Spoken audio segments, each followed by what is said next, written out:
Salam guys, apa khabar semua? Diharap semua sihat-sihat. Bertemu kembali ya di video kali ini. Hari ini saya nak unboxing video smartphone 15C Redmi ya. Smartphone Redmi 15C dah sampai dah semalam jadi semalam tak ada masa. Jadi hari ini aku akan buat unboxing ya. Okey, jom aku buat unboxing ya. Okey, nak buat unboxing. Sebab sekarang ni seller cantik ya. Yang ni adalah Redmi 15C. Aku beli terus daripada kedai rasmi Kedai rasmi Redmi Xiaomi.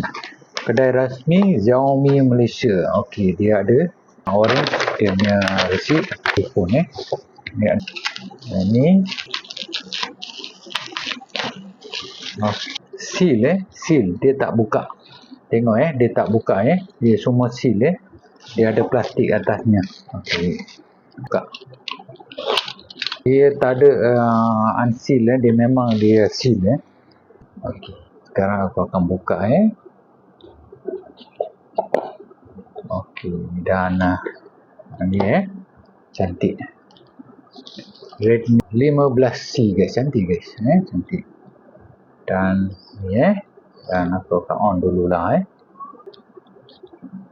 dah on ada apa ni oh, dia punya housing lah. Dia ada dia punya housing. Ni dia punya housing. Dia punya cover ada cover. Lepas tu ada buku panduan. Ada pin untuk buka SD card nanti Dan dia ada charger 33,000 33 watt. 33 watt. Ada juga dia punya kabel kabel pun panjang jugalah. Ini adalah kabel dia. Boleh charge nanti Okey, kabelnya. Dan apa lagi?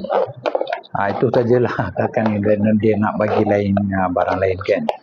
Itu sajalah. Dan yang ni sekarang ni dah pun on fungsi-fungsinya saya akan review nantilah. Okey, jadi ni sajalah unboxing video untuk smartphone 15C daripada Redmi.